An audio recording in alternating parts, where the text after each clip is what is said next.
വെളിപ്പാട് പുസ്തകം 3-ാം അധ്യായത്തിന്റെ 12-ാം വാക്യം ഷൂപാസ്റ്റർ ഒന്നുകൂടെ വായിച്ചു. ജയിക്കുന്നവൻ ഞാൻ എന്റെ ദൈവത്തിന്റെ ആലയത്തിൽ ഒരു തൂണാക്കും. ജയിക്കുന്നവനെ ഞാൻ എന്റെ ദൈവത്തിന്റെ ആലയത്തിൽ ഒരു തൂണാക്കും. നിങ്ങൾ തെറ്റിദ്ധരിക്കും. ഇപ്പം ഒരുമാതിരപ്പെട്ട സഭയിലെല്ലാം തോറ്റവരാ തൂണായിട്ട് നിൽക്കുന്നത്. നമ്മൾ പറയില്ലേ, ഈ അച്ചായി ഞങ്ങളുടെ സഭയുടെ നെടും തൂണ, പുള്ളി കണ്ടമാനം തോറ്റയാളാ. ഈ അപ്പച്ചൻ ആരംഭകാലം മുതൽ ഇവിടുത്തെ നെടും തൂണ. പുള്ളിയുടെ തോറ്റ ചരിത്രം ഒന്നും പറയാതിരിക്കുന്നതാ നല്ലത്. എന്നാൽ ഇവിടെ വായിക്കുന്നത് ജയിക്കുന്നവനെയാണ് ദൈവത്തിന്റെ ആലയത്തിലെ തൂണാക്കുന്നത്. അതുകൊണ്ട് ഇന്ന് രാത്രി എന്തിനെയൊക്കെ ജയിക്കണം, ശാന്തമായിട്ട് നമുക്ക് ചിന്തിക്കാം. നമുക്കറിയാം, വേദപുസ്തകത്തിലെ ആദ്യ പുസ്തകം ഉൽപ്പത്തി പുസ്തകം, ഒടുവിലത്തെ പുസ്തകം വെളിപ്പാട് പുസ്തകം, അങ്ങനെ 66 പുസ്തകം. അതിലെ വെളിപ്പാട് പുസ്തകം വേദ ചിന്തകന്മാരും പഠിതാക്കളുമൊക്കെ ഇതിന് കൊടുത്തിരിക്കുന്ന ഓരോ പുസ്തകത്തിനും ഓരോരുത്തരും വിശേഷണ പദം കൊടുത്തിട്ടുണ്ട്. അങ്ങനെ പഠിക്കുമ്പോൾ വെളിപ്പാട് പുസ്തകത്തിന് കൊടുത്തിരിക്കുന്ന ഒരു പദം ഏഴുകളുടെ പുസ്തകമെന്ന. ഇതൊക്കെ നിങ്ങൾക്ക് നന്നായിട്ട് അറിയാം. 7 സഭ, 7 നിലവിളക്ക്, 7 നക്ഷത്രം, 7 ഇടി, 7 കാഹളം, 7 മുദ്ര, 7 ദൂതന്മാർ, 7 കലശങ്ങൾ, 7 തല, 7 മല, ഇങ്ങനെ മുഴുവൻ 7 ആത്മാക്കൾ, 7 ദൈവാത്മാക്കൾ, 7 കണ്ണുകൾ, 7 ഇടി.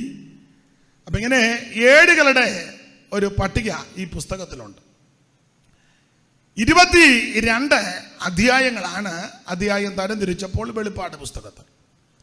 ഓരോ അധ്യായത്തിലും നമുക്കറിയാം ഓരോ വിഷയങ്ങളായിട്ടാണ് ഇത് ദൈവം പറഞ്ഞ വിഷയമൊന്നുമല്ല, നമ്മളുണ്ടാക്കിയ വിഷയമാണ്. അല്ലാതെ വേറെ പുസ്തകം തന്നപ്പം ദൈവം പറഞ്ഞില്ല വെളിപ്പാട് 1 ഇന്നതാണ് വിഷയം. നമ്മളാന്നല്ലോ വിഷയം ഉണ്ടാക്കുന്നത്. ഏത് വിഷയവും നമ്മളുണ്ടാക്കും. സഭയ്ക്കകത്തൊക്കെ വിഷയം ഉണ്ടാക്കുന്ന ദൈവം അല്ലല്ലോ, നമ്മൾ തന്നെ ആ വിഷയം ഉണ്ടാക്കും. നമ്മൾ തന്നെ അടിയന്തര കമ്മിറ്റി കൂടി അത് പരിഹരിക്കുന്നു. ഉണ്ടാക്കിയത് നമ്മൾ തന്നെ. പണ്ട് 1-ാം ക്ലാസ്സിലൊരു പാഠം പഠിച്ചു. കോഴിയമ്മ നെല്ല് കൊത്തി, കോഴിയമ്മ നെല്ല് പൊളിച്ചു, കോഴിയമ്മ തന്നെ അത് പൊടിച്ചു, കോഴിയമ്മ തന്നെ അത് കുഴച്ചു, കോഴിയമ്മ തന്നെ അത് അപ്പം ഉണ്ടാക്കി, കോഴിയമ്മ തന്നെ തിന്നു. ഇതെല്ലാം പ്രശ്നക്കാർ നമ്മളാ, പരിഹരിക്കുന്നത് നമ്മളാ. അപ്പോൾ ഇത് വേഗത്തിൽ പഠിപ്പാൻ വേദ പഠിതാക്കൾ ഓരോ അധ്യായത്തെ ഓരോ വിഷയങ്ങളായിട്ട് തരംതിരിച്ച് പഠിപ്പിക്കാറുണ്ട്. നമുക്കറിയാം, 1-ാം അധ്യായത്തിൽ തേജസ്കരിക്കപ്പെട്ട യേശു ക്രിസ്തു, 2-3 അധ്യായത്തിൽ 7 സഭയ്ക്കുള്ള ദൂത്, 4-ാം അധ്യായത്തിൽ സഭ സ്വർഗത്തിലേക്ക്, 5-ാം അധ്യായത്തിൽ വീണ്ടെടുപ്പിന്റെ ഗാനം, ഈ ഭൂമിയുടെ വീണ്ടെടുപ്പ്, 6-ാം അധ്യായത്തിൽ 7 മുദ്രയിൽ 6 മുദ്ര പൊട്ടിക്കുന്നു, 7-ാം അധ്യായത്തിൽ 144,000 പേർക്ക് മുദ്ര കിടുന്നു, 8-ാം അധ്യായത്തിൽ 7-ാം മുദ്ര പൊട്ടിക്കുകയും കാഹളങ്ങൾ മീട്ടുന്നു, 9-ാം അധ്യായത്തിൽ യൂഫ്രട്ടീസ് നദീതീരത്ത് ബന്ധിച്ച ദൂതന്മാരെ അടിച്ചുവിടുന്നു, 10-ാം അധ്യായത്തിൽ നമുക്കറിയാം ചെറുപുസ്തകം വാങ്ങി ഭക്ഷിക്കുന്നു, 11-ാം അധ്യായം 2 സാക്ഷികൾ, 12 സൂര്യധാരണിയായ ഒരു സ്ത്രീ, 13-ാം അധ്യായം ഘോരവും ഭയങ്കരമായൊരു മൃഗം സമുദ്രത്തിൽ നിന്ന് കയറി വരുന്നു, 14-ാം അധ്യായം സിയോൻ മലയിൽ കുഞ്ഞാടിനോടുകൂടെ 144,000 പേര്, 15-ാം അധ്യായത്തിൽ മോശയുടെ പാട്ടും കുഞ്ഞാടിന്റെ പാട്ടും പാടി വീണ പിടിച്ചു വൈണികന്മാർ പളങ്ങുന്ന നദിയുടെ തീരത്ത് നിന്ന് പാടി പരമപിതാവിനെ മഹത്വപ്പെടുത്തുന്നു, 16-ാം അധ്യായത്തിൽ 7 ക്രോധകലശങ്ങൾ കൊണ്ടൊടിക്കുന്നു, 17-ാം അധ്യായം മർമ്മമഗതിയാം ബാബിലോൺ, ഒറ്റ വാക്കിൽ പറഞ്ഞാൽ എത് ക്രിസ്തുവിന്റെ മണവാട്ടി, 18-ാം അധ്യായം വാണിജ്യ ബാബിലോണിന്റെ അധപതനം 1 മണിക്കൂർ കൊണ്ട് കത്തിച്ചാമ്പലാകുന്നു, 19-ാം അധ്യായം പ്രത്യാശയുടെ അധ്യായം കൂടെ കുഞ്ഞാടിന്റെ കല്യാണം, 20-ാം അധ്യായം 1000 ആണ്ട് വാഴ്ച, 21-ാം അധ്യായം പുത്തനറുശലേം, 22-ാം അധ്യായം ഇങ്ങനെ പഠിക്കുന്നതാണ് നല്ലത്, നിത്യത. അപ്പോൾ നിങ്ങൾക്കാർക്കും സന്തോഷമില്ലെന്ന് തോന്നുന്നു. നമുക്ക് എങ്ങനെ ടീമിൻ്റെ കാര്യം നടന്ന് യോഗം തീരണം, എനിക്ക് വന്ന് പ്രസംഗിച്ചേച്ച് പോകണം, ഇതൊക്കെയാണ് നമ്മുടെ ചിന്ത. എന്നാൽ നിത്യത, സ്തോത്രം. ഇത് ലൈവ് ചെയ്യുന്ന എല്ലാവരും രക്ഷിക്കപ്പെട്ടവരല്ലയോ? യേശുക്രിസ്തുവിനെ അറിഞ്ഞതെല്ലാം ചെയ്തേച്ച് നരകത്തിൽ പോകരുത് ആരും. നമ്മൾ എല്ലാം വിശ്വാസികളാണ്. അപ്പം ദൈവം അനുഗ്രഹിക്കട്ടെ. അപ്പം കൃപ പ്രാപിച്ചു എല്ലാവരും പാസ്റ്റർമാർ സഹിതം എല്ലാവരും കർത്താവിൻ്റെ വരവിടുകയും സ്തോത്രം. ഒരു കുഞ്ഞുങ്ങൾ പോലും നഷ്ടപ്പെട്ടു പോകരുത്. യേശുക്രിസ്തു മാത്രം ഏക രക്ഷകൻ, മറ്റൊരുത്തനിലും രക്ഷയില്ല. സ്തോത്രം. അപ്പൊ ശ്രദ്ധിക്കുക, വെളിപ്പാട് പുസ്തകം ഓടിച്ച് പഠിക്കുമ്പോൾ ഈ വിധത്തിലാണ് നമ്മൾ പഠിക്കുന്നത്. ചിലര് ഈ പുസ്തകം വായിക്കാറില്ല, വായിപ്പിക്കാറില്ല. ഇപ്പൊ പിന്നെ ചിലര് വായിക്കുന്നുണ്ട്. ഇത് വായിക്കുന്നവനും വായിച്ച് കേൾപ്പിക്കുന്നവനും ഒരുപോലെ ഭാഗ്യവാൻ. സ്തോത്രം, ഭാഗ്യവാന്മാരാ. മാത്രമല്ല ഇത് യേശു ക്രിസ്തുവിന്റെ വെളിപ്പാടാണ്. ചില ആൾക്കാര് ഈ കുൽസിത ചിന്തയുള്ളവർ പറഞ്ഞ യോഹന്നാൻ ഉണ്ടായ സ്വപ്നങ്ങളെല്ലാം കൂടെ അയാളെ പേടിച്ച് നാട് കടത്തി അങ്ങോട്ട് വെപ്രാളം കയറി അതുകൊണ്ടെല്ലാം പേക്കിനാവ് കണ്ടു. 7 തലയോ 10 തലയോ കൊമ്പോ അതാ എല്ലാം പേടിച്ചതാണ്ടെല്ലാം കണ്ടതെല്ലാം കൂടെ പേടിച്ച് കണ്ടതല്ല. ഇത് യേശു ക്രിസ്തുവിന്റെ വെളിപ്പാടാണ്. സ്തോത്രം. ഇത് വേഗത്തിൽ സംഭവിക്കാനുള്ള കാര്യങ്ങളാണ്. അത് 1-ാം അധ്യായത്തിൽ തേജസ്കരിക്കപ്പെട്ട യേശു ക്രിസ്തുവിനെ ദർശിക്കുക. നാടുകടത്തപ്പെട്ട യോഹന്നാൻ പത്മോസ് എന്ന ദ്വീപിൽ ഏകനായിട്ടിരിക്കുമ്പോൾ ആമൻ തൻ്റെ അടുക്കലേക്ക് സർവജ്ഞനായ ദൈവം ഇറങ്ങി വരിക, ദൈവ സാന്നിധ്യം വെളിപ്പെടുകയാണ്. ഒരു കാര്യം എന്നെ കേൾക്കുന്നവരോട് പറയാം, നിന്നെ ഒറ്റപ്പെടുത്തുമ്പോൾ ഏകനായിട്ടിരിക്കുമ്പോൾ നിരാശപ്പെട്ടു പോകരുത്. ആമൻ നമ്മുടെ കൂടെ ഇറങ്ങി വന്ന് ആശ്വസിപ്പിക്കുന്ന, സഹായിക്കുന്ന, സാന്നിധ്യം തരുന്ന ഒരു നല്ല കർത്താവ് നമുക്കുണ്ട്. Hallelujah, hallelujah, praise the Lord. അപ്പോൾ 1-ാം അധ്യായത്തിൽ തേജസ്കരിക്കപ്പെട്ട യേശു ക്രിസ്തു 2-3 അധ്യായം, ആ 2 അധ്യായത്തിൽ 7 സഭയ്ക്കുള്ള ദൂത. നമുക്കറിയാം 1-ാം അധ്യായത്തിൽ പഠിക്കുമ്പോൾ കർത്താവ് സഭയ്ക്കകത്താ 7 നിലവിളക്കുകളുടെ നടുവിൽ. അങ്ങനെ യോശുവ പാസ്റ്റർ അവിടെ നിങ്ങൾ പെട്ടെന്ന് വായിക്കുമെന്ന് എനിക്കറിയാം. എന്നാലും ഇപ്പം മൈക്ക് പുള്ളിയുടെ മുന്നിലല്ലയോ, ഒന്ന് വായിച്ചേ. 12 അല്ലേ? എന്നോട് സംസാരിച്ച നാദം എന്ത് കാണുവാൻ ഞാൻ തിരിഞ്ഞപ്പോൾ 7 പൊൻനിലവിളക്കുകളെയും നിലവിളക്കുകളുടെ നടുവിൽ. ഇപ്പൊ ഇവിടെ എന്നെ കേൾക്കുന്നവർക്കും ലൈവിൽ ഇരിക്കുന്നവർക്കും ഇവിടെ ഇരിക്കുന്നവർക്കല്ല ഇത് മനപാഠമാണ്. ഇപ്പൊ നിങ്ങൾ പറയാം അത് കുറച്ചുകൂടെ വേറെ കാര്യം കൂടെ ചേർത്ത് പറയാറുണ്ടെങ്കിൽ കുറച്ചുകൂടെ ഒരു അന്തരീക്ഷം വന്നേനെന്ന് ചിലപ്പോൾ ചിന്തിച്ച് കാണും. എന്നാൽ ഇത് ഒന്നും അറിയാൻ മേലാത്ത ആരെങ്കിലും എപ്പോഴേലും കാണുകയാണെങ്കിൽ അവരൊന്ന് അറിഞ്ഞോട്ടെ. നമ്മുടെ ഉന്നോ അതാണല്ലോ. സ്തോത്രം. ഈ വിളഞ്ഞു കൊന്തൊടിഞ്ഞതിൻ്റെ ഇടയിൽ പ്രസംഗിക്കുന്നതിൽ നല്ലത് ഒന്നും അറിയാൻ മേലാത്തതൊക്കെ ചെന്ന് യേശു രക്ഷിക്കും, യേശു പാപം മോചിക്കും, യേശു സമാധാനം തരും, യേശു സൗഖ്യം തരും. അത് മതി.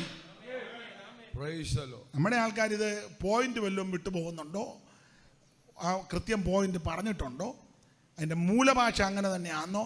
ഇപ്പം എല്ലാവരും ഈ മൊബൈലും ഇങ്ങനെല്ലാം നല്ലതാണ്.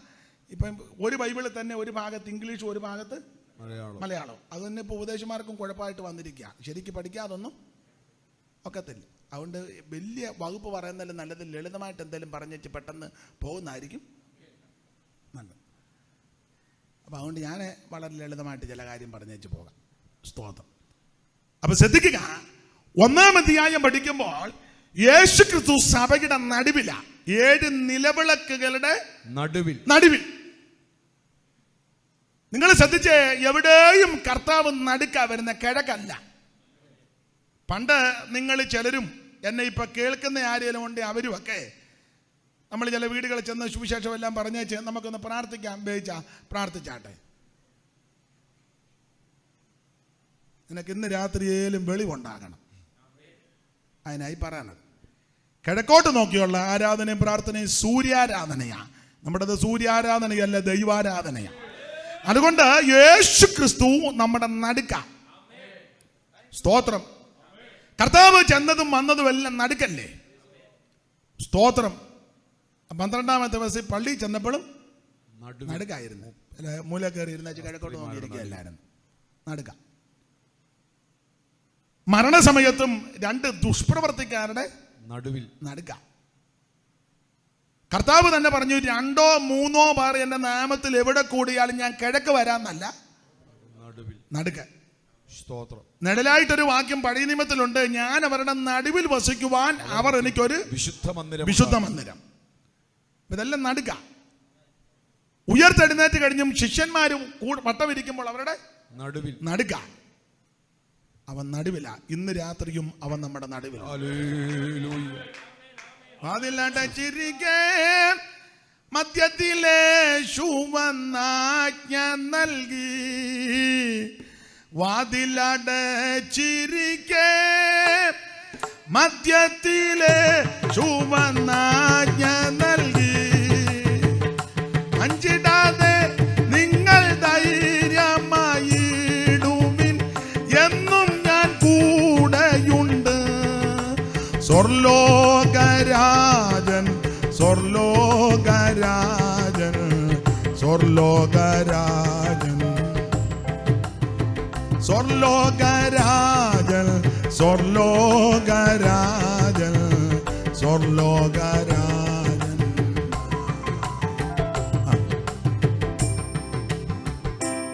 നമുക്ക് ഇന്നിപ്പോൾ ഈ 2 ശീല പാടാനേ ഒക്കുള്ളൂ, സമയം പോകുന്നത് കൊണ്ട്. എന്നതേ ഒക്കുള്ളൂ.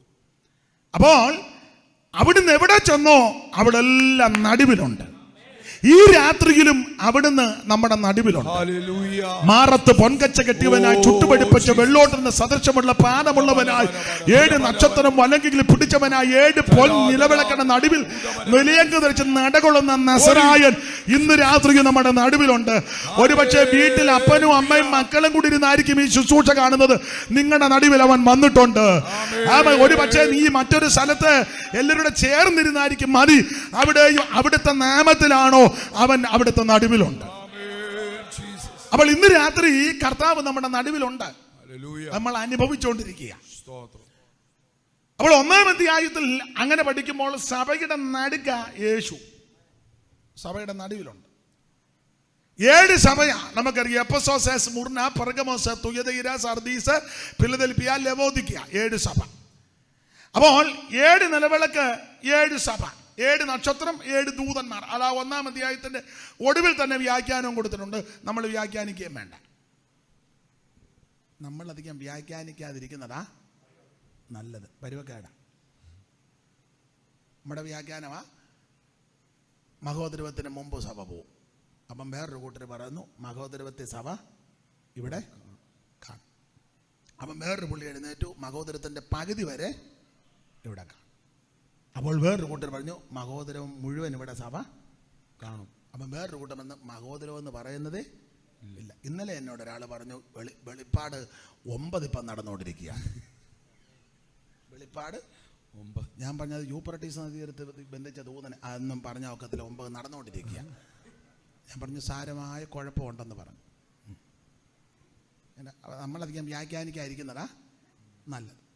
അപ്പം അത് പരുവക്കേടാന്ന് കണ്ടുകൊണ്ട് അവിടെ തന്നെ അതിൻ്റെ വ്യാഖ്യാനം കൊടുത്തിട്ടുണ്ട്.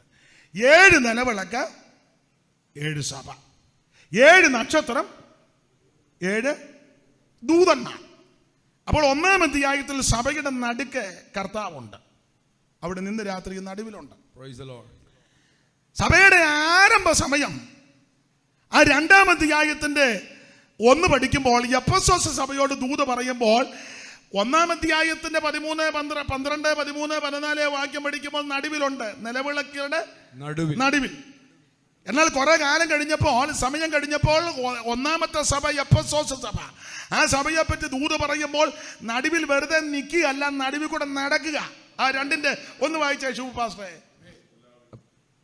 എഫെസോസിലെ സഭയുടെ ദൂതൻ എഴുതുക, എഫെസോസിലെ സഭയുടെ ദൂതൻ എഴുതുക, 7 നക്ഷത്രം വലങ്കൈ പിടിച്ചുകൊണ്ട്, 7 നക്ഷത്രം വലങ്കയിൽ പിടിച്ചുകൊണ്ട്, 7 പൊൻനിലവിളക്കുകളുടെ നടുവിൽ നടക്കുന്നവൻ അരുളി ചെയ്യുന്നത്, 7 പൊൻനിലവിളക്കുകളുടെ നടുവിൽ നടക്കുന്നവൻ എന്ന് പറഞ്ഞാൽ ആശയം ഇത്രയേ ഉള്ളൂ എനിക്ക് പറയാൻ. 1-ാം അധ്യായത്തിൽ സഭയുടെ നടുവിൽ അവൻ അവിടുന്ന് ഉണ്ട്. എന്നാൽ 2-ാം അധ്യായത്തിന്റെ 1-ാമത്തെ വാക്യത്തിൽ എഫെസോസ് പ്രാരംഭ സഭയോട് ദൂത് പറയുമ്പോൾ അവൻ നടുവിൽ വെറുതെ നിൽക്കുകയല്ല, അവിടുന്ന് നടുവിൽ കൂടെ നടക്കുക എന്ന് പറഞ്ഞാൽ മനസ്സിലാകുന്ന ഭാഷ പറഞ്ഞാൽ ഞാനും നിങ്ങളും ആരാധിക്കുന്ന യേശു ക്രിസ്തു ജീവനുള്ള ദൈവമാണ്. സ്തോത്രം.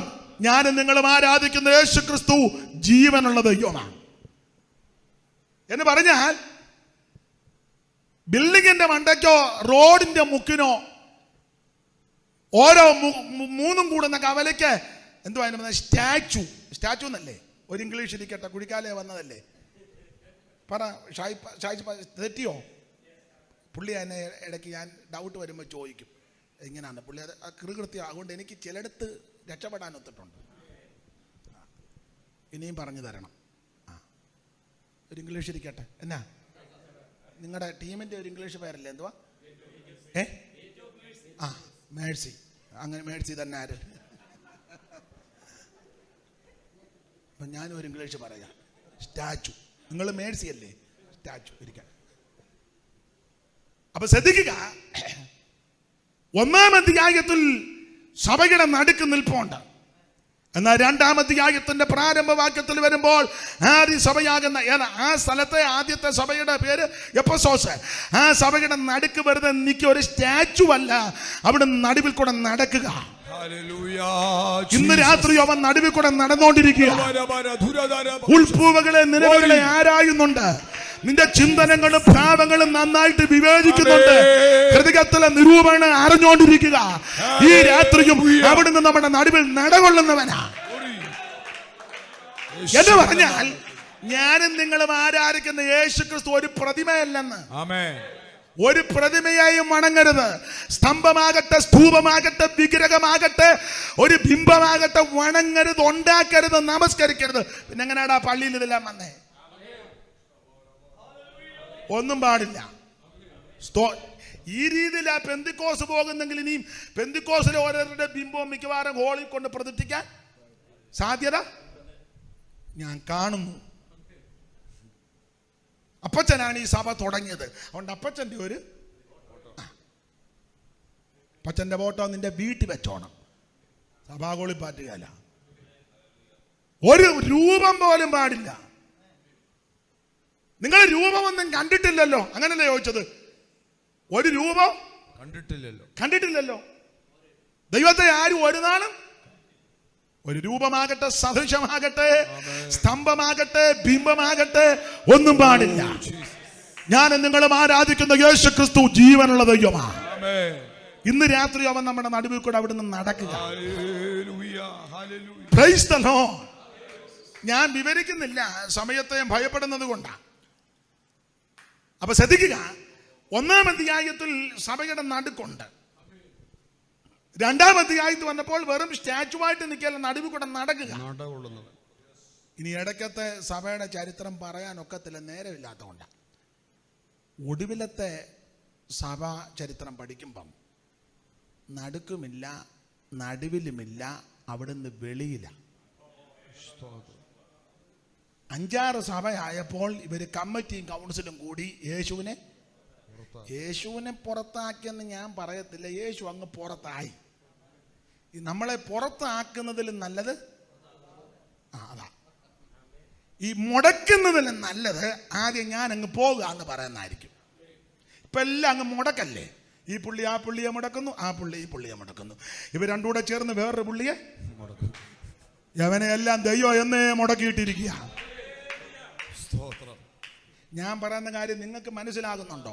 നിങ്ങൾക്ക് മനസ്സിലാകുന്നില്ലെങ്കിൽ മനസ്സിലാകുന്നവരുണ്ട്, അവർക്ക് മനസ്സിലായിക്കോളും. സ്തോത്രം. വിറ്റർ പാസ്റ്റൊക്കെ ഒരു വെപ്രാളം പോലെ തോന്നുന്നു. നെഞ്ചത്ത് കൈയൊന്നും വെക്കണ്ട. എൻ്റെ ദൈവമേ, ഇയാൾ ഇനി എന്നാക്കിയ 1/2 മണിക്കൂർ കൂടെ ഉണ്ട്, ഞാൻ കരുതി കൂട്ടിയാ വന്നേക്കുന്നത്. ബ്ലസനും പേടിക്കൊന്നും വേണ്ട. സ്തോത്രം. യേശുവിനെ മുടക്കിയതല്ല, യേശു അങ്ങ് വെളിയിൽ പോയതാ. കാരണം യേശു ക്രിസ്തുവിന് ഇരിക്കാൻ പറ്റുന്ന അന്തരീക്ഷമല്ല ഇപ്പം സഭയ്ക്കകത്ത്. അതെ, മിക്ക സഭയിലും അവിടുന്ന് വസിക്കുവാനും അവിടുത്തെ സാന്നിധ്യം അനുഭവിക്കുവാൻ പറ്റുന്നില്ല. കാരണം സഭയ്ക്കകത്ത് പലതും വേറെ പ്രശ്നങ്ങളാണ്. അതുകൊണ്ട് യേശു വെളിയില്ല.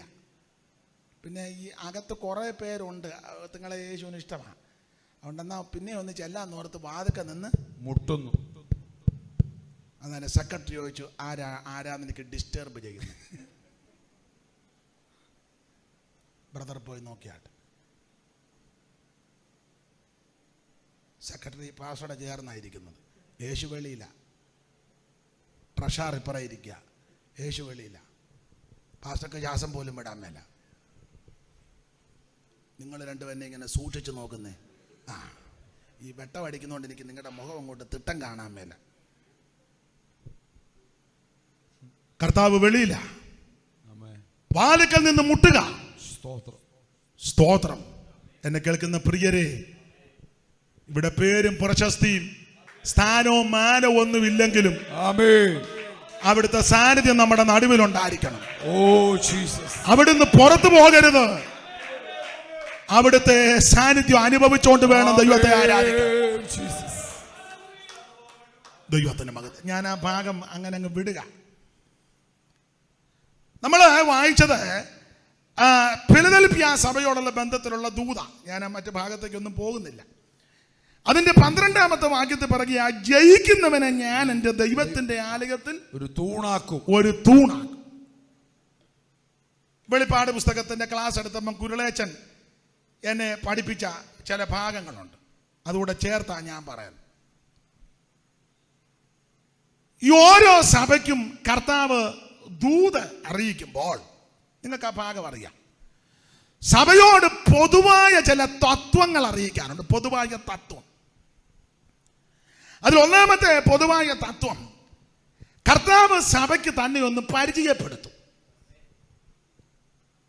2, അഭിനന്ദിക്കാൻ വല്ല കാര്യം ഉണ്ടെങ്കിൽ അഭിനന്ദനം അറിയിക്കും. 3, ആക്ഷേപിക്കേണ്ട വല്ല വിഷയവും ഉണ്ടെങ്കിൽ സൂക്ഷ്മം ആക്ഷേപിക്കും. സ്തോത്രം. 4, പ്രബോധിപ്പിക്കേണ്ട വല്ല വിഷയം ഉണ്ടെങ്കിൽ പ്രബോധിപ്പിക്കും. 5, നല്ല മുന്നറിയിപ്പ് ഉണ്ടെങ്കിൽ അത് അറിയിക്കും. സ്തോത്രം. 6, നല്ലതുപോലെ സഭയെ വിവേചിക്കും. സ്തോത്രം. 7, എന്തേലും പ്രതിഫലം ഉണ്ടെങ്കിൽ അതുകൂടെ പറയും. ഇന്നതുണ്ടെന്ന്. അപ്പം കമ്പിവാചകം പോലെ അത് പറഞ്ഞേച്ചാൽ എന്നിനെയൊക്കെ ജയിക്കുന്നത് എല്ലാം ഇന്ന് ചടികടാന്നായിരിക്കും. ഇന്ന് പുറപ്പാട് 12 പോലെ തിടുക്കത്തോടെ എല്ലാം കുഞ്ഞാടിനെ കണ്ടിക്കുന്നതും ചോരയെടുക്കുന്നതും ഇസോപ്പിയടിയും എല്ലാം തിടുക്കമായിരിക്കണം. കാലിച്ചേരിപ്പെടുന്നതും അരമുറുക്കുന്നതും വടി പിടിക്കുന്നതും എല്ലാം തിടുക്കത്തോടെ. അപ്പം ഇന്ന് തിടുക്കത്തോടെ. അപ്പം ശ്രദ്ധിക്കുക, ഓരോ സഭയോടും കർത്താവ് ദൂത് പറയുമ്പോൾ ഇങ്ങനെയുള്ള പൊതു തത്വങ്ങളാണ് 7 സഭയോട്. അതിലൊന്ന്, കർത്താവ് സഭയ്ക്ക് തന്നെ ഒന്ന് പരിചയപ്പെടുത്തി കൊടുക്കും. ആ പരിചയപ്പെടുത്തിയ വാക്യം ഒന്ന് വായിച്ച 3:7 വായിച്ചു പാസ്റ്ററെ. ഫിലദൽഫിയയിലെ സഭയുടെ ദൂതൻ എഴുതുക, വിശുദ്ധനും സത്യവാനും ദാവീദിന്റെ താക്കോലുള്ളവനുമായി. വിശുദ്ധനും സത്യവാനും ദാവീദിന്റെ താക്കോലുള്ളവനായി ആരും അടയ്ക്കാതെ വണ്ണം തുറക്കുകയും ആരും തുറക്കാതെ വണ്ണം അടയ്ക്കുകയും ചെയ്യുന്നവൻ അരുളി ചെയ്യുന്നത്. സ്തോത്രം. അപ്പൊ സഭയ്ക്ക് കർത്താവ് തന്നെ ഒന്ന് പരിചയപ്പെടുത്തി. അല്ലയോ ഫിലദൽഫിയ സഭയോട് ഒരു ദൂത് പറയാം. നിങ്ങളോട് അരുളപ്പാട് പറയുന്ന, ആലോചന പറയുന്ന, സംസാരിക്കുന്ന ഞാൻ ആരാന്ന് ചോദിച്ചാൽ ഞാൻ വിശുദ്ധനാണ്. വിശുദ്ധനും സത്യവാനും. ഗ്ലോറി. ഞാൻ വിശുദ്ധനാണ്. മാത്രമല്ല ഞാൻ സത്യവാനാണ്. വിശുദ്ധിയും സത്യവുമുള്ളവനെ അവിടുന്ന് വേറെ ആർക്കും സത്യമില്ല. ഞാൻ എന്നെയും പ്രതിയാക്കുക. നമ്മൾ ഇന്ന് തന്നെ എത്ര കള്ളം പറഞ്ഞു, പിന്നല്ല ഇന്നലത്തെ. സ്തോത്രം. ഇവിടെ ആരും പൂർണ്ണ വിശുദ്ധരല്ല. പൂർണ്ണ വിശുദ്ധരായ പിന്നെ ഇവിടെ ഒക്കത്തില്ല, നേരെ അങ്ങ് എടുക്കും. ചെല്ലു പറയണ്ടു, അയ്യോ പുള്ളി പൂർണ്ണ വിശുദ്ധനാ. ചുമ്മാ പറയുന്നത്, വെറുതെ പറയുന്നത്. ഇവിടെ ആരും പൂർണ്ണ വിശുദ്ധരല്ല. എന്നാൽ വിശുദ്ധിയുള്ള പൂർണ്ണ വിശുദ്ധനായ ഒരുവനേ ഉള്ളൂ, നസറയനാകുന്ന യേശുക്രിസ്തു. ഊനമില്ലാത്തവൻ, പാപമില്ലാത്തവൻ, പാപം ചെയ്യാത്തവൻ, പാപമേശാത്തവൻ, പാപമറിയാത്തവൻ, പാപം തീണ്ടാത്തവൻ, പാപം ചെയ്യാത്ത പരമവിശുദ്ധനാണ് ക്രിസ്തു. വിശുദ്ധനും സത്യവാനുമായവനാ. ദാവീദിന്റെ താക്കോലുള്ളവൻ. ദാവീദിന്റെ താക്കോലുള്ളവനുമായി ആരും അടയ്ക്കാതെ വണ്ണം തുറക്കുകയും ആരും തുറക്കാതെ എന്ന് പറഞ്ഞാൽ സഭയോട് ദൂത് പറയുക. നിന്നോട് ദൂത് പറയുന്ന ഞാൻ ആരാന്ന് വെച്ചാൽ, ഞാൻ അടച്ചാൽ ആരും തുറക്കത്തില്ല, ഞാൻ തുറന്നാൽ ആരും അടക്കത്തില്ല. ദൈവമക്കളോടുള്ള ദൂത് പറയുക. നിനക്ക് വിരോധമായിട്ട് ഏതെങ്കിലും വാതിൽ തുറന്നാൽ നീ പതറണ്ട, ദൈവം അത് അടച്ചോളും. നിനക്ക് അനുകൂലമായിട്ട് ആരേലും വാതിൽ തുറക്കുമ്പോൾ അത് അടയ്ക്കാൻ ആരേലും വന്നാൽ ദൈവം അത് നിയന്ത്രിച്ചോളും. ആരും അടയ്ക്കാതെ വണ്ണം തുറക്കുകയും ആരും തുറക്കാതെ വണ്ണം അടയ്ക്കുകയും ചെയ്യുന്ന സർവജ്ഞനായ ഒരു ദൈവത്തെയാണ് ഞാൻ നിങ്ങളും ആരാധിക്കുന്നത്. അതുകൊണ്ട് ദൈവനാഥന്മാരോടും ദൈവമക്കളോടും ഒരു കാര്യം പറയാം, എന്നെ കേൾക്കുന്നവരോട്. നിനക്ക് വിരോധമായി അല്ല നമുക്ക് വിരോധമായി ആരെന്തോ കുൽസിത പ്രവർത്തനം നടത്തിയാലും മൈൻഡ് ചെയ്യരുത്. ഇപ്പം ഇതിനെ കുന്തത്തിനകത്തോടെല്ലാം എഴുതുകയല്ലേ, ഫേസ്ബുക്ക്, പിന്നെന്തുവാ അതൊക്കെ തെറ്റാന്ന് ഞാൻ പറയുന്നില്ല, നല്ലതാ. വേറെ പുസ്തകം വായിക്കല്ല, മുതുപാതിരാക്കിയിരുന്ന് അങ്ങ് എഴുതാ. ഇവൻ അങ്ങോട്ട് എഴുതി, അവൻ ഇങ്ങോട്ട് എഴുതി. ഇപ്പം ഈ കണ്ണനത്തിൻ്റെ കാലമാണ്. കണ്ണിക്കാനാ കയറുന്നത്. അവസാനം ആവശ്യമില്ലാത്ത പറഞ്ഞേച്ചാ കണ്ണിക്കാൻ കയറി തോക്കുന്നത് കാണുമ്പോൾ എനിക്ക് നിന്നെ പണ്ടേ അറിയാം. ഉടനെ മറ്റേ പുള്ളി, നിന്റെ ചരിത്രമൊന്നും എന്നെ കൊണ്ട് ഇതിനാന്നോ ഇത് തുടങ്ങി? ആവശ്യമില്ലാത്തതല്ലേ എഴുതുകല്ലേ? എന്തെല്ലാം കാര്യങ്ങളാ എഴുതി വെക്കുന്നേ. എന്നെ കേൾക്കുന്ന പ്രിയരെ, ഇത് ശരിയല്ല. കൂട്ടുസഹോദരന് വിരോധമായിട്ട് നീ ഒന്നും പറയരുത്, ഒന്നും പ്രവർത്തിക്കരുത്, ഒന്നും ചെയ്യരുത്. നമ്മളെല്ലാം ഒരപ്പത്തിൻ്റെ അംശികളാണ്. അപ്പം അതുകൊണ്ട് ഞാൻ എൻ്റെ ചെറിയ അനുഭവത്തിൽ കൂടെ ചേർത്താ പറയുന്നത്. എന്തായാലും ആരെങ്കിലും പറയുകയോ പ്രവർത്തിക്കുകയോ ഇടപെടുകയോ ചെയ്യുമ്പം മൗനം ദീക്ഷിച്ചേക്കണം. അത്ര നേരം കൂടെ ഒന്ന് പ്രാർത്ഥിക്കാമോ? അതിന്റെ കാരണം അവിടെ എഴുതിയേക്കുന്നത്, നിങ്ങളോട് അരുളപ്പാട് പറയുന്ന ഞാൻ ആരാന്ന് ചോദിച്ചാൽ ആരും അടക്കാതെ വണ്ണം തുറക്കുകയും ആരും തുറക്കാതെ വണ്ണം അടയ്ക്കുകയും ചെയ്യുവാൻ കഴിവുള്ള ദൈവമാണ്. ഞാനും നിങ്ങളും ആരാധിക്കുന്ന ദൈവം ആരാ? അടുത്ത കാലത്ത് മുളച്ച് കിളിച്ചു വന്ന ദൈവമല്ല, നിത്യനായ ദൈവമാണ്. ഇപ്പോഴാണ് നമ്മുടെ ഇടയിലുമൊക്കെ ഇങ്ങനെ ആയി ആണുങ്ങളും പെണ്ണുങ്ങളും എല്ലാം ദൈവം കളിക്കുക. പെണ്ണുങ്ങൾക്ക് അയച്ചവരുടെ കാശ് കൂടുതൽ, അതെ, ദൈവം കളിക്കുക. ദൈവത്തിന് ദൈവത്തിൻ്റെതായ വിശേഷതയുണ്ട്, ക്വാളിറ്റി ഉണ്ട്. ഒന്ന്, ദൈവം നിത്യനാ. രണ്ട്, സർവശക്തനാ. അവിടുന്ന് സർവജ്ഞാനിയാ. അവിടുന്ന് സർവവല്ലഭനാ. സർവത്തെ നിയന്ത്രിക്കുന്നവനാ. സർവത്തെയും ഭരിക്കുന്നവനാ. സർവത്തിന്റെ മേലെ അധികാരമുള്ളവനാ. സൈമൺ സാറ് കൊടുത്ത പദം ഞാൻ എല്ലായിടത്തും ചൊല്ലും, എനിക്ക് എപ്പോഴും ചൊല്ലുന്നത് ഇഷ്ടമാണ്. സാറ് കൊടുത്തിരിക്കുന്ന പ്രയോഗം, സകല ലോകങ്ങൾക്കും അധികാരണം ഇവൻ. അതിന് വേണ്ട ശ്രുതി ഇടുകാണോ? ഹാർമോണിയാന്ന് ശ്രുതി ഇടുകാന്നെ കുഴപ്പമില്ല, ഇത് നമുക്ക് പിടിക്കുകയല്ല.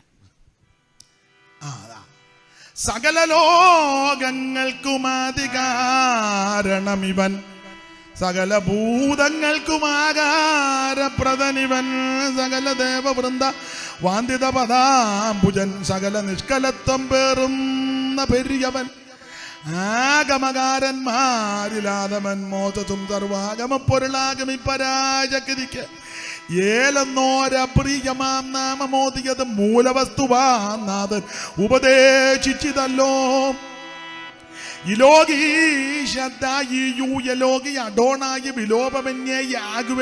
യഹോവയാകുന്നല്ല മോശീയ ഗ്രന്ഥങ്ങളിൽ പറഞ്ഞിട്ടുള്ള നാമം ഈശനാൽ പ്രകർഷിതമെന്നേ വേണ്ടു.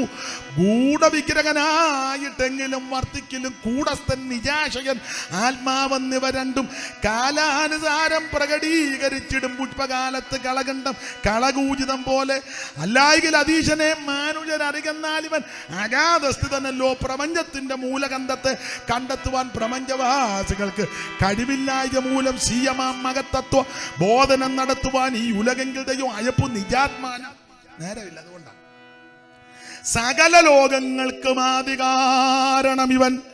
ഈ കാണുന്ന സകലത്തെയും സൃഷ്ടിച്ചവൻ, ചമച്ചവൻ, പടച്ചവൻ, ഞാനും നിങ്ങളും ആരാധിക്കുന്ന സർവജ്ഞനായ ദൈവമാണ്. എബ്രായ ലേഖനത്തിലെ വാക്യം നമുക്ക് മനപ്പാടമാ. സകലത്തിന്റെ ലാക്കും സകലത്തിന്റെ കാരണഭൂതനും അവിടുന്ന്. ഉളവായതൊന്നും അവനെ കൂടാതെ ഉളവായതല്ല, സകലതും അവനുളവാക്കി അവനായിട്ടുളവാക്കി.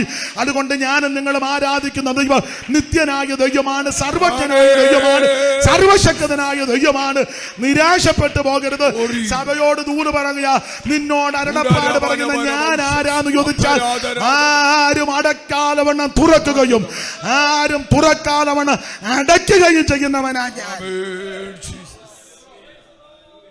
അതുകൊണ്ട് ആരേലും നാടൻ ഭാഷയെ ഓലപ്പാൻ വിട്ട് പേടിപ്പിക്കുമ്പോ നീ പേടിക്കരുത്, മറുപടിക്കും പോകരുത്, കുത്തിയിരുന്ന് പ്രാർത്ഥിച്ചോണം. ഞാൻ നിങ്ങൾ ആരാധിക്കുന്ന ദൈവം സകലത്തെ നിയന്ത്രിക്കുന്നവരാണ്. അപ്പൊ സഭയോട് ദൂത് പറഞ്ഞ് പരിചയപ്പെടുത്തി, ഓടിച്ച് പറയാം. ഒന്ന്, പരിചയപ്പെടുത്തി, എല്ലാ ഭാഗവും എടുക്കാൻ നേരമില്ല. രണ്ട്, സഭയെ ഒന്ന് അഭിനന്ദിച്ചു. ആ 3-ാം അധ്യായത്തിന്റെ 8-ാമത്തെ വാക്യത്തിന്റെ ഒടുവിലത്തെ ഭാഗം ഒന്ന് വായിച്ച അഭിനന്ദനം. നിനക്ക് അല്പമേ ശക്തിയുള്ളൂ എങ്കിലും ആ. നീ എന്റെ വചനം അല്ല, കാത്തു. അഭിനന്ദനമാണ്. നീ എന്റെ വചനം കാത്തു. ഫിലദൽഫിയ സഭയോട് പറയുക, പല സഭയും പല സഭക്കാരും പല വ്യക്തികളും വചനം കാക്കാതിരുന്നപ്പോൾ നിന്നെ അഭിനന്ദിക്കുക, നീ എന്റെ വചനം കാത്തു.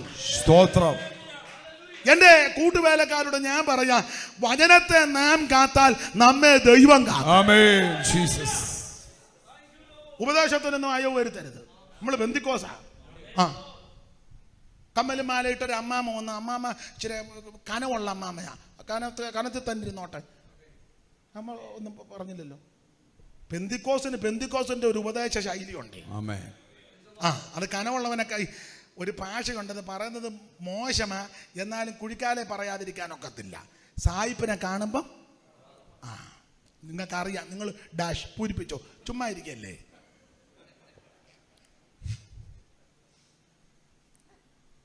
ഇത് പെന്തിക്കോസാ. കാശ് കാണുമ്പം, ആള് കാണുമ്പോൾ, പൊസിഷൻ കാണുമ്പോൾ, മറ്റ് പലതും കാണുമ്പോൾ ഇത് മയം വരുത്തരുതെന്നായി പറഞ്ഞത്. ആമേൻ. സ്തോത്രം. വചനത്തെ കാത്തോണം. ആമേൻ. ഇപ്പൊ പിള്ളേര് അമേരിക്കയിലും കാനഡയിലും ഡൽഹിയിലും ലണ്ടനിലും UK അയർലൻഡിലൊക്കെ പോയി, നല്ല കാര്യം, ഇനിയും പൊക്കോട്ടെ, നല്ല കാര്യം, എല്ലാവരും ദൈവം അയക്കട്ടെ, ഞാൻ എതിരല്ല. പക്ഷെ അവിടെ ഇവിടെയും പോയി അവിടെ ഇവിടെയും കാണുന്ന കോക്കാമ്പീച്ച് കൊണ്ടുവന്ന് ഇവിടെ ഇറക്കരുത്. അങ്ങനെ ഇറക്കാൻ വരുമ്പോൾ വചനത്തെ കാത്തു നിന്നോണം. ആമേൻ. ഈ കർത്താവിൽ മൺമറഞ്ഞ നമ്മുടെ അനുഗ്രഹിക്കപ്പെട്ട ഒരു ദൈവദാസനായിരുന്നു ഹാബേൽ ജി വർഗീസ്. ഹാബേൽ സാർ നമ്മുടെ അടൂരെ സെൻട്രൽ പാസ്റ്റർ ബെഞ്ചമിൻ വർഗീസ് അവറുകളുടെ ജ്യേഷ്ഠ സഹോദരനാണ് ഹാബേൽ ജി വർഗീസ്. അവരുടെ പിതാവായിരുന്നല്ലോ തൂവര കീവറിച്ചൻ. അവരുടെ വീട്ടുപേര് ദാനെന്ന് കുഴിയുന്ന. അപ്പോൾ ബെഞ്ചമിൻ വർഗീസ്, കാലേബ്, ഹാബേലച്ചായൻ, ബർണവാസ്, ഒരു പെങ്ങളുണ്ടായിരുന്ന റാഹേൽ കൊച്ചമ്മ, മിത്രപുരത്ത് തിങ്ങമ്പള്ളിയിലെ ചമ്മൽ സാറിൻ്റെ, അവരുമൊക്കെ ആയിട്ട് വളരെ അടുപ്പമാണ്. അപ്പം അദ്ദേഹം നല്ല വിദ്യാ നിപുണനാണ് ഹാബേൽ ജി വർഗീസ്. പായിപ്പാട് കോളേജിലുമൊക്കെ അദ്ദേഹം പ്രിൻസിപ്പലുമൊക്കെ ആയിട്ട് നല്ല നല്ല ജ്ഞാനം അല്ലേ. കണ്ടിട്ടുണ്ടോ? ആരും കണ്ടിട്ടില്ലേ? ഷായിപ്പാസ് കണ്ടിട്ടുണ്ടോ? ബ്ലസം കണ്ടിട്ടില്ലേ? പിന്നെ ഉണ്ടായിരുന്നേ പുള്ളിയോട് വലിയ താല്പര്യമില്ലായിരിക്കും അല്ലയോ. ഹാബേൽ ജി വർഗീസ് അവർകൾ അദ്ദേഹം അമേരിക്കയിൽ അന്നത്തെ കാലത്ത് പോയി പഠിച്ചതാ. ഇവിടുത്തെ TV തോമസ് സാറും അദ്ദേഹമൊക്കെ അന്ന് പോയി പഠിച്ചതാ അമേരിക്ക. നമ്മൾ അമേരിക്കയിൽ നിന്ന് ഇപ്പം പടത്തിൽ കാണുന്ന അല്ലാതെ അവരന്ന് പോയി പഠിച്ചതാ അവിടെ 50 കൊല്ലത്തിനൊക്കെ മുമ്പ്. അപ്പം അദ്ദേഹം വളരെ ജ്ഞാനമുള്ളയാളും ഞാൻ പറയണ്ടല്ലോ. അപ്പം അദ്ദേഹം പറയുന്ന ഒരു പ്രയോഗമുണ്ട് എപ്പോഴും. അദ്ദേഹം പറയുന്നതുകൊണ്ട് വലിയ വിഷയം വരികയല്ല, ഞാൻ പറയുമ്പോഴേ പ്രശ്നമാകുള്ളൂ. അപ്പം അതുകൊണ്ട് അദ്ദേഹം പറഞ്ഞത് ഞാനിപ്പം കടമെടുത്ത് പറയാം. അതിനാ ഇത് പ്രശ്നം ഒഴിവാകട്ടെ എന്നോർത്താ. അപ്പം അദ്ദേഹം പറയുമായിരുന്നു, പിന്നെ ഞാനൊരു ഇംഗ്ലീഷ് വേർഡ് പറയാൻ പോവാ, തെറ്റുകാരനെ പറയണം. അപ്പം അദ്ദേഹം പറയുമായിരുന്നു, വേൾഡിലെ ഏറ്റവും നല്ല പെന്തിക്കോസ് കൾച്ചർ കേരള പെന്തിക്കോസ് കൾച്ചറാണ്. ഞാനിപ്പോ ഒപ്പിച്ചതല്ലെന്ന് ഹാബേൽ ജി വർഗീസ് അവർ പറഞ്ഞതാ. അദ്ദേഹം ലോകം കണ്ട മനുഷ്യനല്ലേ, ആത്മീയരുടെ ഇടയിൽ അദ്ദേഹം പറയുമായിരുന്നു, വേൾഡ് പെന്തിക്കോസിൽ ഏറ്റവും നല്ല പെന്തിക്കോസ് കൾച്ചർ കേരള പെന്തിക്കോസ് കൾച്ചർ എന്ന് പറഞ്ഞാൽ അതിൻ്റെ മലയാളം സംസ്കാരം. ഒരു ഇംഗ്ലീഷ് ഒന്നുകൂടി ഇരിക്കട്ടെ, ഞാൻ എൻ്റെ മലയാളം അങ്ങ് പറയാം, സംസ്കാരം. അതാ പ്ലസ് എന്നാ വാച്ച് നോക്കുന്നത്, ഞാൻ നിർത്തുകയല്ലെന്ന് ഓർത്താണ്. കൃത്യം 9 നിർത്തും. കൂടെ നോക്കി കണ്ണ് മഞ്ഞളിക്കണ്ട. എനിക്ക് സുബോധമുള്ളതുകൊണ്ടല്ലേ ഞാൻ കൃത്യം സമയത്ത് ഇവിടെ തന്നെ വന്നത്. ഞാൻ കൃത്യം 9 നിർത്തും. അപ്പൊ ശ്രദ്ധിച്ചേ, എന്നെ കേൾക്കുന്ന ഈ അഭിഷിക്തന്മാരോടും ദൈവ കുഞ്ഞുങ്ങളോടും പറയാം, നീ വചനത്തെ കാത്തോണം. എന്റെ കൂട്ടുവേലക്കാരോട് പറയാം, സഭയിൽ കാശുള്ള അച്ചായന്മാര് കാണും, കഴിവുള്ള അച്ചായന്മാര് കാണും, അമേരിക്കക്കാരി അമ്മാമ്മ കാണും, ലണ്ടൻകാരൻ അച്ചായൻ കാണും, സഭയ്ക്ക് സ്ഥലം തന്ന ഉപ്പാപ്പൻ കാണും, കൊച്ചപ്പൻ കാണും. അതൊക്കെ നല്ലത്. സഭയ്ക്ക് ഫാനും മേടിച്ചിട്ട് കാണും. പക്ഷേ ആമേൻ, അതൊന്നും കണ്ട് വചനത്തെ കോട്ടി മാറ്റരുത്. വചനത്തെ കാത്തോണം. നിങ്ങൾ വചനത്തെ കാത്താൽ നിങ്ങളെ ദൈവം കാക്കും. എന്റെ കൂട്ടുവേലക്കാരോടും ദൈവ കുഞ്ഞുങ്ങളോട് പറയാ, നീ വചനത്തെ കാത്താൽ ദൈവം നിന്നെ കാക്കും. നിന്റെ ആവശ്യങ്ങൾ നടത്താൻ ദൈവം വിശ്വസ്തനാണ്. സ്തോത്രം. ഇനി കോവിഡാ, എപ്പോഴാ വീട്ടിൽ തന്നെ ചെല്ലാൻ പറ്റുമോന്നൊന്നും, അതുകൊണ്ട് കിറുകൃത്യം കാര്യം പറഞ്ഞോണം. ഒരുത്തനെ നോക്കരുത്. സ്തോത്രം. ഒരു കുഞ്ഞും യേശു വരാറായി. സ്തോത്രം. കാഹളം ധ്വനിക്കാറായി. തിരുസഭ എടുക്കപ്പെടാറായി. ഒരല്പസമയം കൂടെ ഉള്ളൂ. ഡമ്പോടുവാണിടും ധനാഢ്യ സാധുക്കളായോരും ഡമ്പോടു വാണിടും ധനാഢ്യർ സാധുക്കളായോരും എല്ലാരും അന്ത്യ ഒരുപോലെ ലോക എല്ലാരും അന്ത്യ ഒരുപോലെ ലോക ഇല്ലാതെ വെടിഞ്ഞിടും. നീയതു മറക്കാതെ ആനന്ദമേറും നിൻ ജീവകാലം മറയും നിഴൽ പോലെ. നീയതു മറക്കാതെ. അപ്പൊ ശ്രദ്ധിക്കുക, ഞാൻ എല്ലാ ഭാഗവും എടുക്കുന്നില്ല. അപ്പോ സഭയെ അഭിനന്ദിക്കുക. അല്ലയോ സഭയെ, ഒരു കാര്യം പറയാം. നിന്നോട് ദൂത് പറയുന്ന സംസാരിക്കുന്ന ഞാൻ നിന്നെ അഭിനന്ദിക്കാനൊരു കാരണമുണ്ട്. നീ എന്റെ വചനത്തെ കാത്തു. സ്തോത്രം. പ്രായമുള്ളവരോട് യൗവനക്കാരോടും ദൈവദാസന്മാരോടും ദൈവ കുഞ്ഞുങ്ങളോട് പറയാ, വചനത്തെ കാത്തോണം. ഈ എനിക്ക് ആദിമ പിതാക്കന്മാരെ ഒന്നും അറിയത്തില്ല, ഞാൻ കണ്ടിട്ടില്ല. പെന്തിക്കോസിലെ 1-ാം തലമുറയോ ഒന്നും ഞാൻ കണ്ടിട്ടില്ല. പന്തളമത്തായിച്ചനെ ഞാൻ കണ്ടിട്ടില്ല. ഈ പറഞ്ഞ ഹാബേൽജി വർഗീസിന്റെ പിതാവ് തൂവര കീവറിയച്ചൻ ഞാൻ കണ്ടിട്ടില്ല.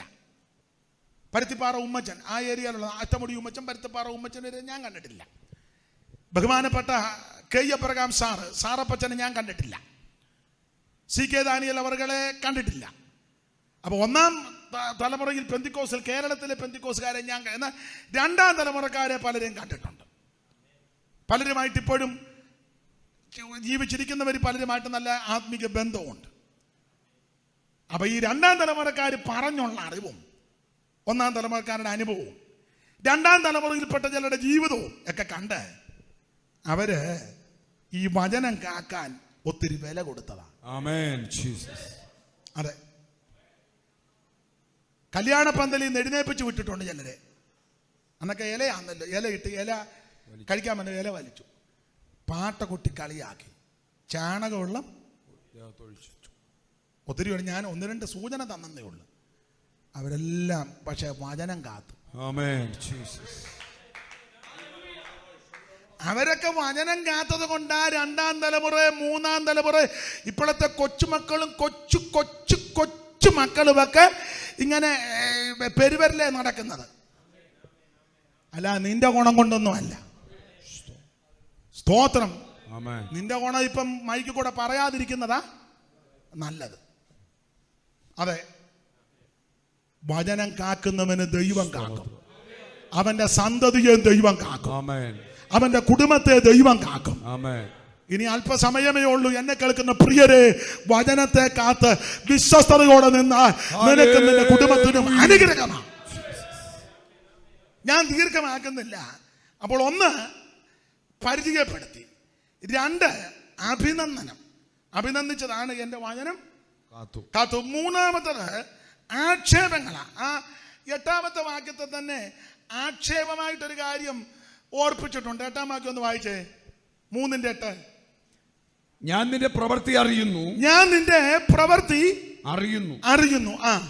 ഇതാ ഞാൻ നിന്റെ മുമ്പിൽ ഒരു വാതിൽ തുറന്നു വെച്ചിരിക്കുന്നു. ഇതാ ഞാൻ നിന്റെ മുമ്പിൽ ഒരു വാതിൽ തുറന്നു വെച്ചിരിക്കുന്നു. അതാർക്കും അടച്ചുകൂടാ. നിനക്ക് അല്പമേ ശക്തിയുള്ളൂ എങ്കിലും. ചെറിയൊരു ആക്ഷേപം. നിനക്കിപ്പം അല്പമേ ശക്തിയുള്ളൂ. അതൊരാക്ഷേപമായിട്ടാണ്. അല്പമേ ശക്തിയുള്ളൂ. നിന്റെ ഇരിപ്പ് കണ്ടാൽ വലിയ കുതിര ശക്തി പോലൊക്കെയാ ഇരിപ്പ്. ഞായറാഴ്ച വന്ന് പാസ്റ്റർ ഇപ്പറേ വന്ന് ഇരിപ്പ് കണ്ടാൽ കുതിര ശക്തി പോല, പക്ഷേ ഒരു ശക്തി നീ അഭിഷേകം പോലും പ്രാപിച്ചില്ല. ഇല്ല ഇല്ല, പ്രാപിച്ചിട്ടില്ല. ഇനി നിനക്ക് പ്രാപിക്കാൻ വലിയ താല്പര്യവും ഇല്ല. ഇനി അഥവാ താല്പര്യപ്പെട്ടിരുന്നാലും നീ നന്നായിട്ട് വില കൊടുക്കണം. കാരണം എന്തെല്ലാം കേസുകളിലാണ് നീ ഇത്രയും കൊല്ലം കൊണ്ട് ഇല്ലേ ഇടപെട്ടത്. പണ്ട് മാങ്ങാനം ജോസഫ് ഉപദേശിച്ച് വന്ന അഭിഷേകം പ്രാപിക്കാൻ നേരത്ത് കഴിഞ്ഞ ദിവസം പ്രസംഗം പറഞ്ഞതാ, പ്രാപിക്കാനൊരു പുള്ളി ഇരിക്കുക, എന്ത് ചെയ്താൽ പ്രാപിക്കുന്നില്ല. അവസാനം പുള്ളി വെളിപ്പാട് കണ്ടു ഒരു കാളക്കടാവിനെ. അപ്പോൾ പണ്ട് അടിച്ചു മാറ്റിയതാ അല്ലേ. അങ്ങനെയാണെങ്കിൽ നമ്മൾ അഭിഷേകം പ്രാപിക്കാതിരിക്കണ എന്തെല്ലാം കാഴ്ചകളാണ് കാണുന്നത്.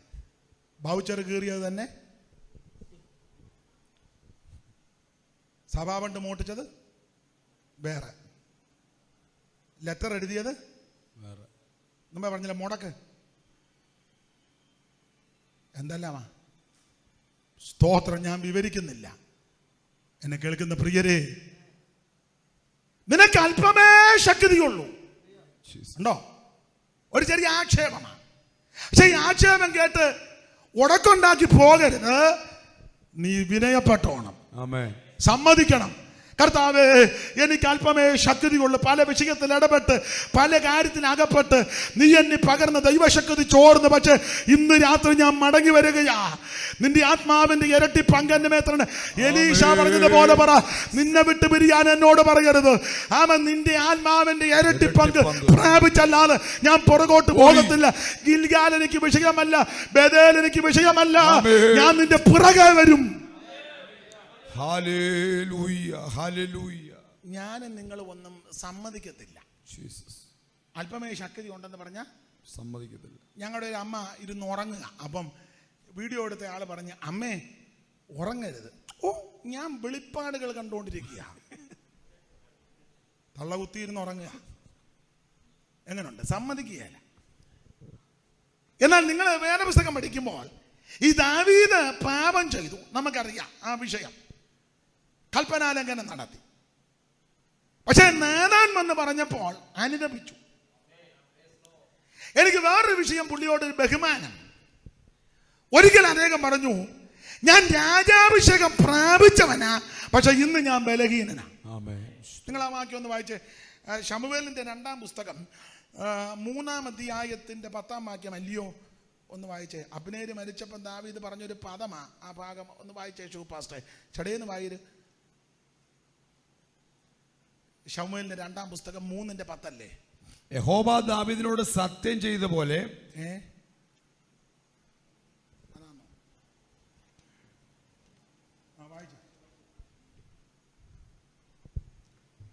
വായിച്ചോ.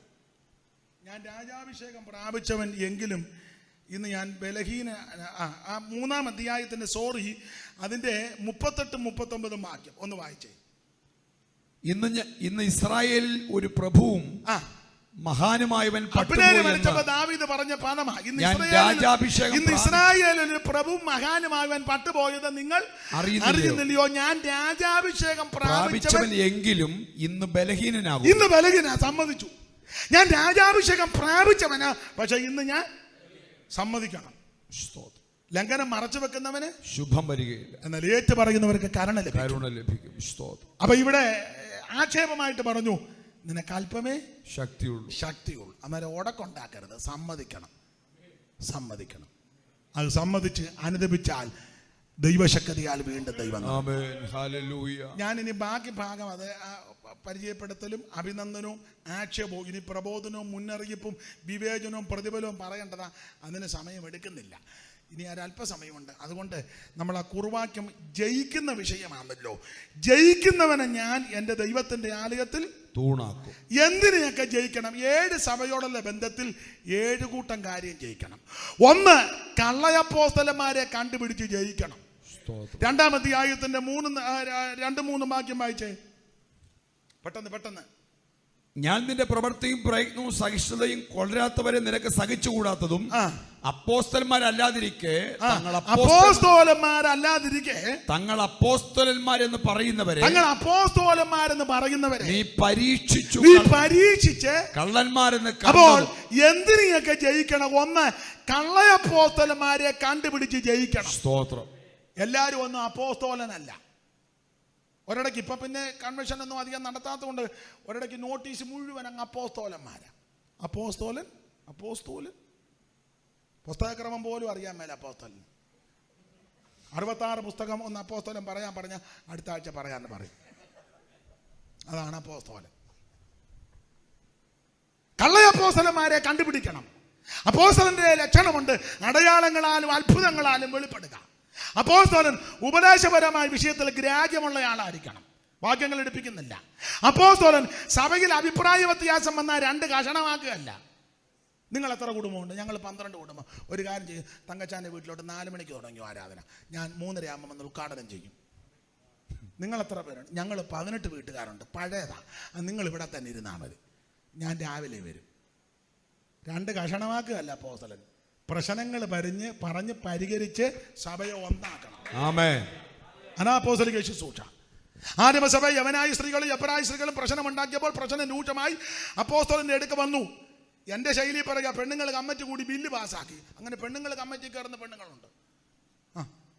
ചില സഭയിലൊക്കെ പെണ്ണുങ്ങളാണ് നിയന്ത്രിക്കുന്നത്. അങ്ങനെയുള്ള പെണ്ണുങ്ങളും നിങ്ങൾ എന്നെ പിന്നെ എന്നെ ഇങ്ങനെ സൂക്ഷിച്ചു നോക്കുന്നു.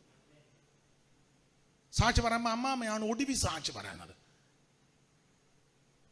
ഒടുവി പ്രാർത്ഥിക്കുന്ന അമ്മാമ്മമാരും അതൊക്കെ മെനക്കേട് കേസാണ്. അതൊന്നും ഇരിക്കുന്നിടത്ത് എരിയാകുകയല്ല.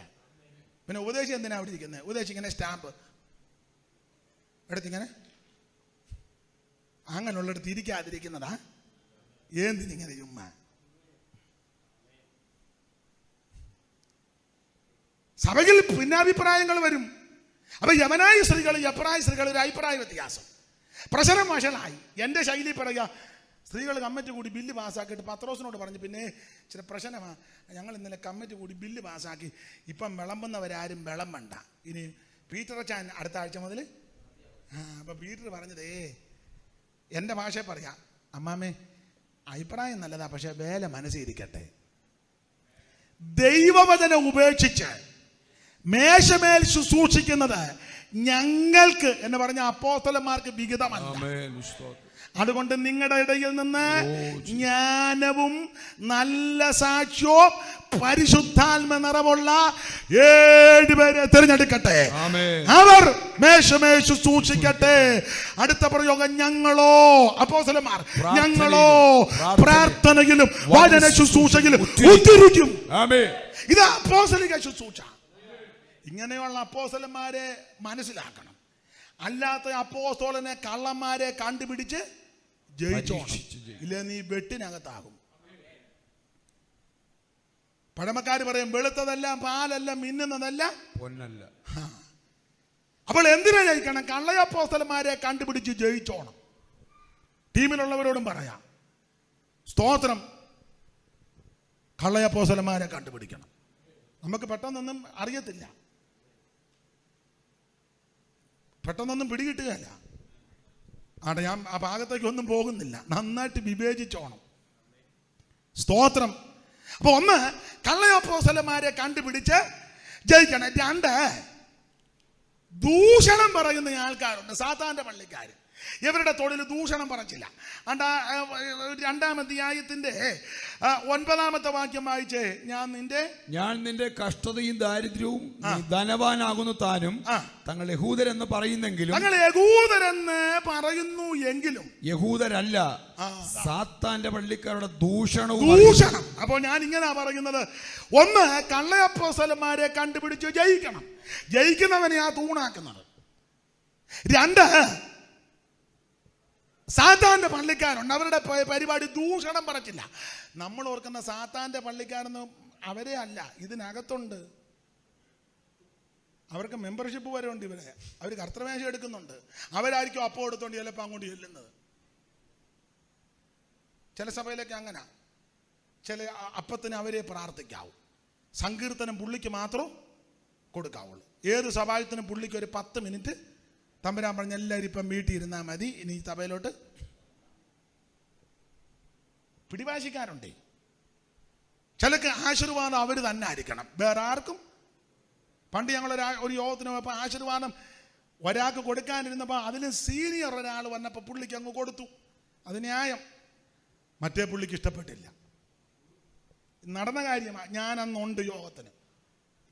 സാധാരണ പുള്ളി ആശീർവാദം പറയുന്നത്, അതായത് പാരമ്പര്യമായിട്ട് പുള്ളി ചാകുന്നത് വരെ പുള്ളി തന്നെ ആശീർവാദ ഉപദേശി.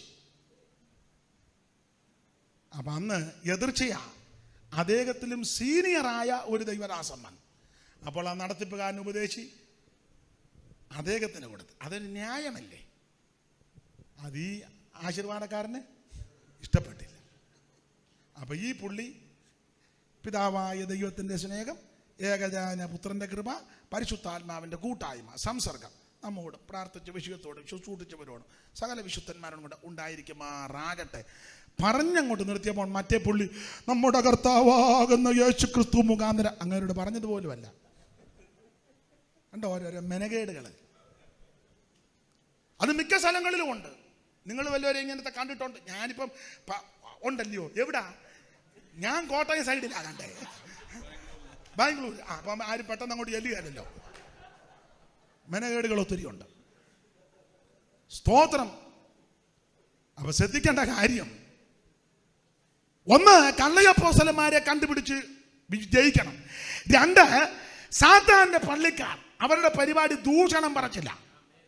അഭിഷിക്തന്മാർക്കെതിരെ ദൂഷണം പറയും, കൂട്ടുവിശ്വാസിക്കെതിരെ ദൂഷണം പറയും.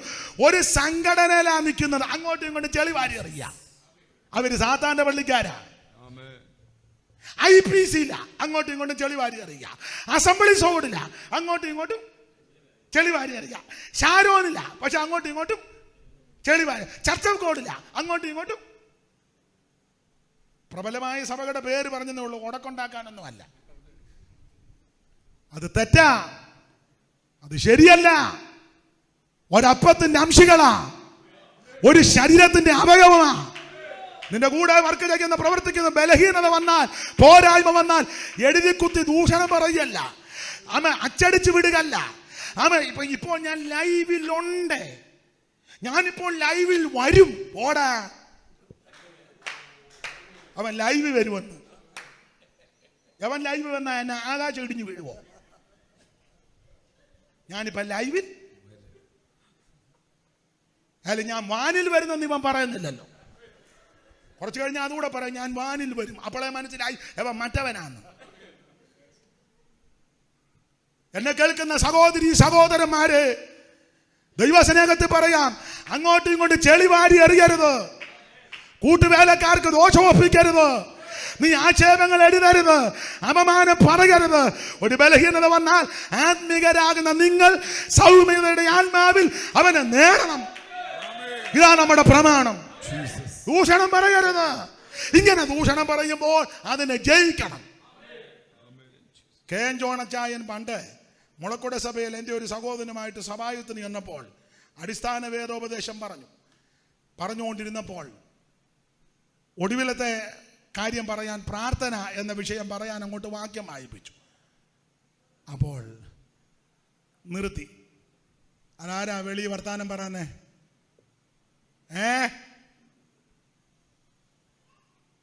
പോണാന്നോ?